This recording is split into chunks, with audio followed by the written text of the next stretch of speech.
बारामती अपने sugar cooperative के लिए जानी जाती है, लेकिन उससे भी कहीं ज्यादा यहां से आते हैं शरद पवार, इसलिए बारामती का नाम इतना ज्यादा हो गया। इस वक्त हम उनके घर पे खड़े हैं, गोविंद बाग उनकी कोठी का नाम है, और अब वो यहां से चुनाव तो नहीं लड़ते हैं। 2009 से उनकी सुपुत्री सुप्रिया सुले यहां से चुनाव लड़ने लगी हैं, और आज हम पूरा दिन उनके प्रचार में उनके साथ बिताएंगे।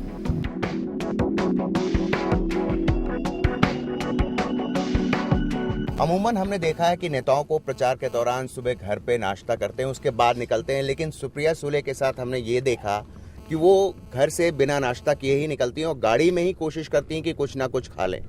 सुप्रिया, नाश्ता वगैरह नहीं किया आपने, सुबह सीधे निकल ली प्रचार के लिए? ऐसा ही होता है। अच्छा, क्यों, क्या वक्त बिल्कुल नहीं मिल रहा है प्रचार? नहीं, ऐसा कुछ नहीं, नथिंग स्पेशल। नहीं तो सुबह कुछ तो खाती होंगी, क्या भाई इस टोकरी में क्या कुछ रख रखा है आपने? दिन भर चलता रहता है। तो यूजली क्या आप फ्रूट्स वगैरह है कुछ? अच्छा, क्षेत्र में भी चलता रहता है। आमतौर पर दिन में छोटी सभाएं और पद यात्रा ही करके लोगों से 1 to 1 मिलने की कोशिश करती हैं सुप्रिया।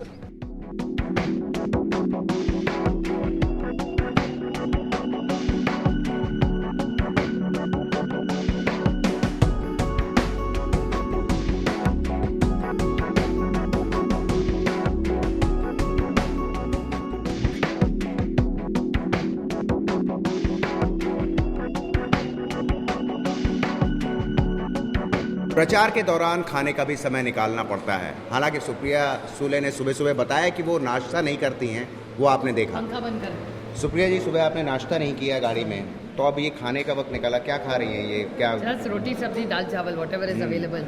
तो ये कैसे, मतलब बीच में कहीं पे भी किसी ढाबे पे रुक के खा लेती हैं? नॉर्मली किसी कार्यकर्ता के घर में होता है, लेकिन आज बहुत लेट हो गए। तो इस बार बहुत ज़्यादा क्या समय यहाँ देना पड़ रहा है आपको, कुछ ऐसा लग रहा है? लास्ट टाइम भी इतना, इससे ज़्यादा समय दिया था। बस। तो कुछ ट्रेडिशनल खाना जो महाराष्ट्र का होता है वैसा तो ये लग नहीं रहा है? क्योंकि आज लेट हो गया इसलिए। तो किसी कार्यकर्ता के घर पे खाना होता है। अच्छा, तो यूजली आप वैसे खुद भी खाना वाना पकाती हैं, कभी शौक रखती हैं? Some time.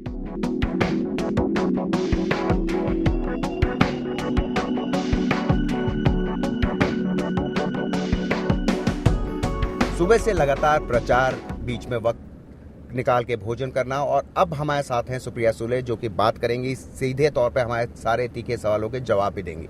सुप्रिया, अगर मैं शुरू करता हूं, 2009 में शरद पवार की बेटी के रूप में आप लोकसभा का पहला आपने चुनाव लड़ा, वो लगातार साथ थे, आपने काफी प्रचार किया, पर इस बार जो जैसा लोग कह रहे हैं कि अब आप अपने आप को खुद एस्टेब्लिश करने के लिए सुप्रिया सुले के रूप में चुनाव लड़ रही हैं। ये हर लड़का हो या लड़की, उसकी हमेशा इच्छा होती है कि एक सर्टेन टाइम के बाद अपने माँ बाप पे हम बोझ ना बने, लेकिन हम उनकी जिम्मेदारी लेके आगे बढ़े।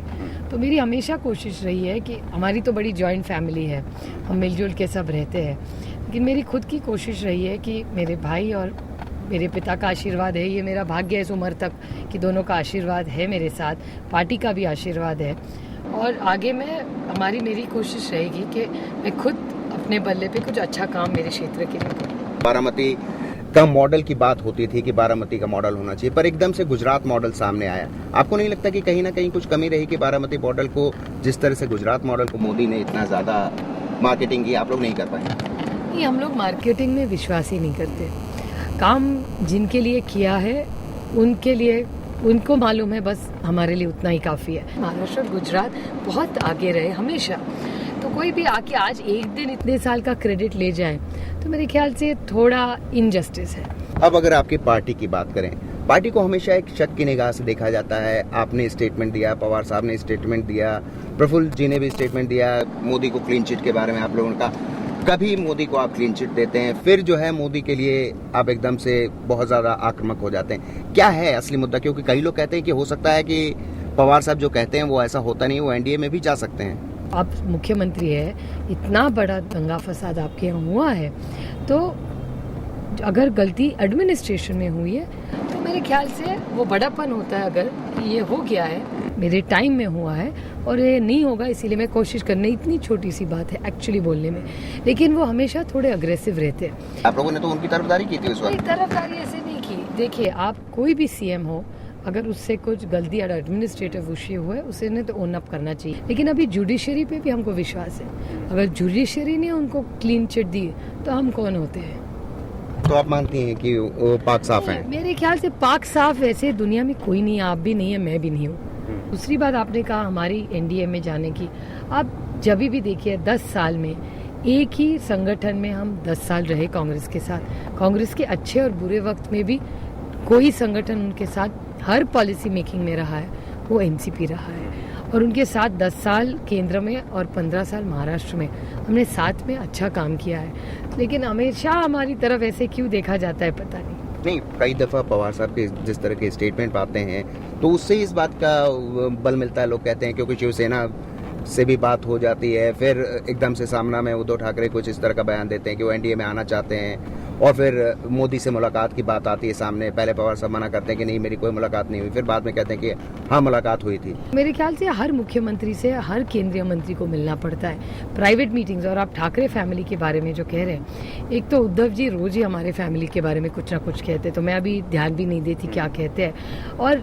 महाराष्ट्र की एक बहुत पुरानी रीत है कि पहले से अगर पॉलिटिकल डिफरेंसेस भी हो लेकिन हमारी दोस्ती हमेशा रहे। अल्लाह साहब के यहाँ मैं भी जाती थी बहुत बार, वो जानने अभी अस्पताल में थे तो 3-4 बार मैं खुद जाके आई थी उनके कुटुंब से, उद्धव से, राज से, उनकी सब बीवी है, बच्चे, सबको मैं अच्छी तरह पहचानती हूँ।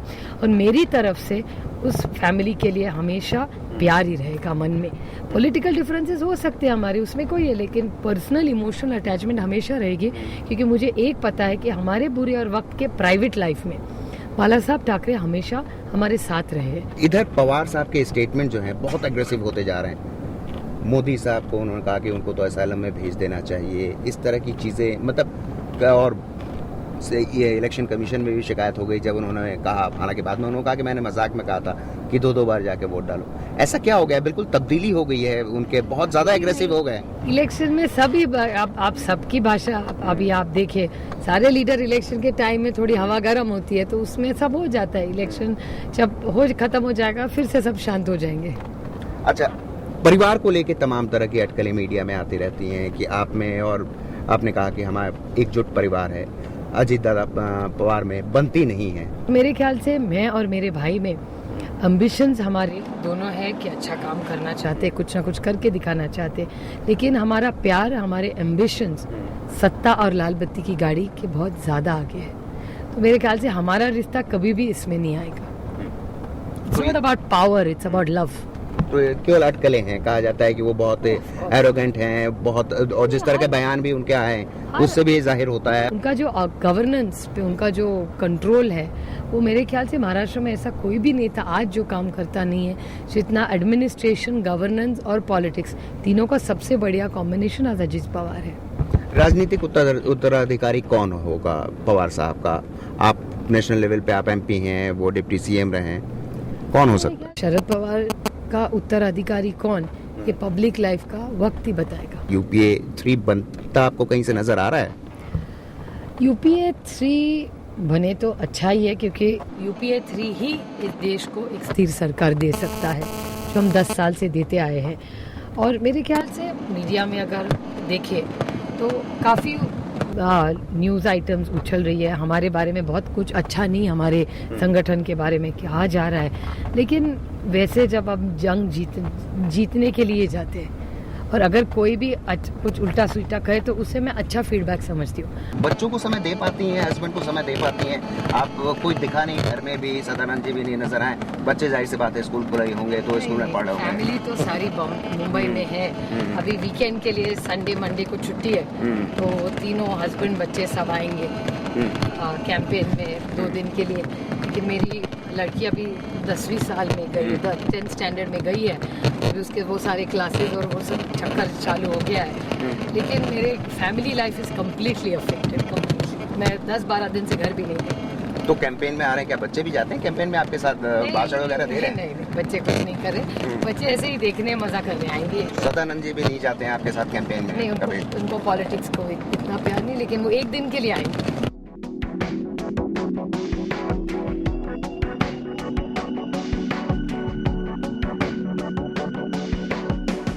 तो इस तरह आज पूरा दिन हमने गुजारा सुप्रिया सूले के साथ, जिन्हें राजनीति तो विरासत में उनके पिता शरद पवार से मिली है, लेकिन वो अपनी राजनीतिक जमीन खुद पुख्ता करने में जुटी हुई हैं और इसीलिए वो अपने पिता शरद पवार की तरह बारामती से केवल नॉमिनेशन फाइल करके नहीं छोड़ देती, बल्कि दिन रात प्रचार में खुद भी जुटी हुई हैं और जीतने की पूरी कोशिश कर रही हैं। कैमरामैन जेपी सिंह के साथ प्रकाश पांडे, डीडी न्यूज, बारामती, महाराष्ट्र।